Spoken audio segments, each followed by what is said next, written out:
Only 2%. That's how many people succeed in sticking to their long-term health and fitness goals. 2%. Think about that.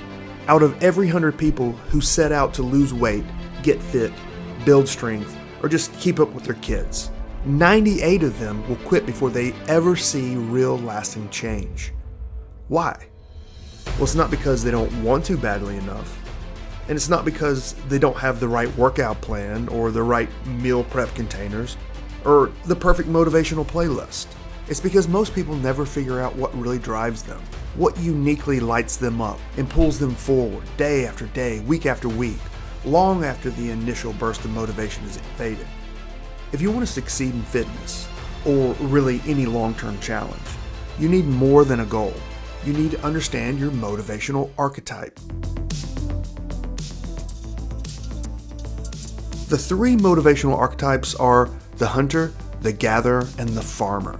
Once you know which one you are, every workout, every meal choice, every step of the journey can feel like less of a grind and more like something that energizes you, something you actually enjoy. So in this video, we're going to take a deep dive into what these three archetypes are, where they come from in human history and culture, and how you can harness yours to finally reach your fitness goals. The question is, are you a hunter, a gatherer, or a farmer?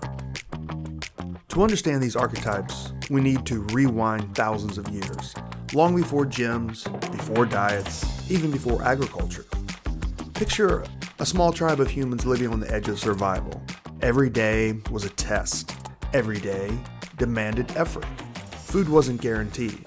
Comfort definitely wasn't guaranteed. But these tribes thrived because their people had different ways of contributing. Some were hunters. They set their sights on a target, a deer, a boar, maybe even a rival tribe, and pursued it with relentless focus.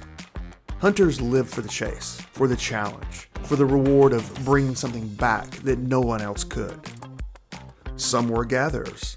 They scouted the landscape for fruits, nuts, roots, water. They had a natural eye for novelty, what's ripe, what's new, what's useful, and just as importantly, they kept the tribe together. They sang songs, they told stories, they created harmony and cohesion. And some were farmers, not in the sense of massive fields and mechanics, that came much later, but in the sense of tending small gardens or looking after herds or repeating essential tasks that kept everyone alive. Farmers valued consistency, patience, and the steady completion of daily work. These weren't just jobs. These were deeply ingrained motivational drives. Like a lion hunts because it must. A squirrel gathers because it must. An eagle builds a nest because it must. And humans? Humans develop to do all three. That's why these archetypes still live inside us. That's why your brain is wired to feel excited or soothed or energized by different kinds of activities. And if you can figure out which one dominates your psychology, your hunter, your gatherer, or your farmer, you'll finally understand why some workouts feel like torture and others feel like play. Let's start with the hunter. Hunters are motivated by targets. They're the people who set their sights on a goal, whether it's running a marathon, squatting twice their body weight, or shaving 5 minutes off of 5K, and they won't rest until they hit it. Imagine an ancient hunter stalking prey across the savannah. Every movement matters. Every decision could mean the difference between eating and starving. Hunters lived on that edge, that test, that chance to prove themselves. In the modern world, that instinct is still alive. You see it in athletes chasing records, in entrepreneurs chasing milestones, in gamers chasing high scores. Hunters are wired to pursue. Psychologically, hunters thrive on dopamine, the neurotransmitter of anticipation and reward.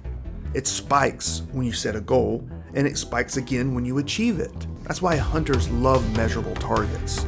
They want to see the scoreboard, the progress bar, the check mark next to the challenge. Culturally, hunters have always been celebrated. Think of warriors seeking glory in battle. Think of explorers who risk everything for discovery. Think of athletes standing on the podium, basking in honor. In fitness, hunters thrive when they have a clear, ambitious goal. They'll sign up for obstacle races, bodybuilding competitions, or leaderboards on apps like Strava. They're the ones who will track every set, every rep, every calorie, because the data fuels their pursuit. But here's the danger. Hunters burn out if the targets disappear. If there's no challenge, no prize, no opponent, they lose interest. They need the hunt. So if you're a hunter, structure your fitness around challenges. Sign up for races, join competitive leagues, set ambitious PR goals. Make your workouts feel like quests. That's what will keep you coming back. Above all, avoid choosing exercise plans that simply go through the motions or workouts that require long sets of action steps without an end goal. Remember, targets are neither good nor bad. They are fuel for some, but unnecessary stress for others.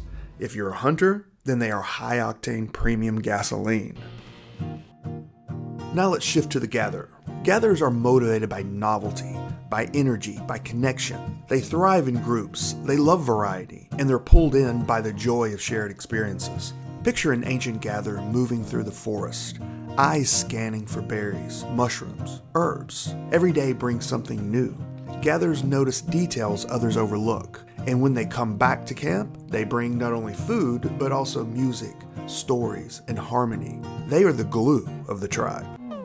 In the modern world, you can spot a gatherer at a festival, dancing in sync with thousands of others, or in a kitchen trying out exotic recipes, or in a group fitness class feeding off the energy of the room.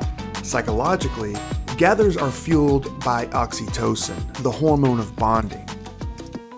Their reward system also lights up when they try something new or when they feel in sync with others. Mirror neurons fire when they see someone else moving, laughing, or dancing, and suddenly they feel it too. Culturally, gatherers are the keepers of tradition and the inventors of culture. They're the musicians, the storytellers, the dancers.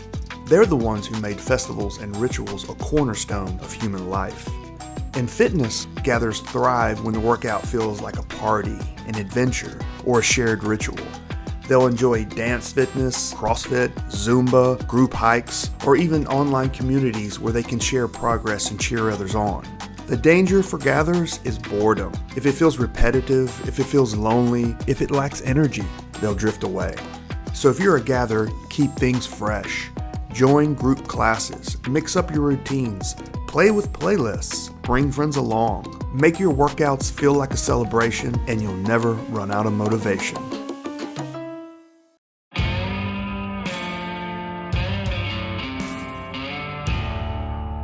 Finally, we come to the farmer. Farmers are motivated by clear tasks, steady focus, and the satisfaction of completion.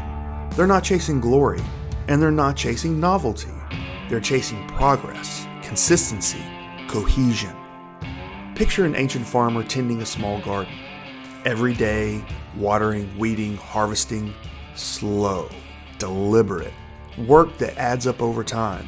It's not dramatic, it's not flashy, but it's what keeps everyone alive. In the modern world, you see farmers and people who love routines. The person who finds joy in checking tasks off a list. The craftsman who patiently builds something piece by piece. The runner who logs steady miles every morning, rain or shine. Psychologically, farmers are driven by serotonin and habit loops. The brain finds peace and satisfaction in structure. They don't need novelty or competition, they need rhythm. Culturally, farmers are the builders and maintainers. They built civilizations brick by brick, ritual by ritual, tradition by tradition. They valued patience, consistency, and the knowledge that small daily tasks create massive change over time. In fitness, farmers thrive on programs and routines. They'll stick to a 12-week plan, they'll log every workout, they'll repeat the same exercises with discipline until mastery comes. Farmers may not be flashy, but they're the ones that succeed when others quit because they show up every single day. The danger for farmers is rigidity. If something disrupts the routine, it can throw them off. They need to remember that flexibility is part of consistency, and that if their ritual is not adding progress, that a change may be necessary. So if you're a farmer, build routines that you enjoy and can stick to. Create a workout plan, a schedule, a set of habits that anchor you. Find joy in the process, in the steady grind. That's where you'll shine. So are you a hunter, a gatherer, or a farmer? Maybe you heard one description and thought, that's me. Or maybe you felt pieces of yourself in all three. That's normal, because all of us have a bit of hunter, a gatherer, and a bit of a farmer inside of us. But one of them usually dominates, and that's the key to unlocking your motivation. Hunters need the thrill of the chase. Gatherers need the joy of connection. Farmers need the peace of routine. If you can align your workouts with your archetype, you'll finally find fitness that feels natural, enjoyable, and sustainable. And that's the real secret of the 2%. The people who succeed aren't forcing themselves into someone else's program. They've discovered who they are. So the question is no longer just, what are your goals? The real question is, what is your primary motivational archetype? Hey guys, if you enjoyed the video, please like and subscribe. If you think it was a bunch of quackery, drop a bomb in the comments. And if you would like to take a short quiz to identify your primary motivational archetype, then follow the link below.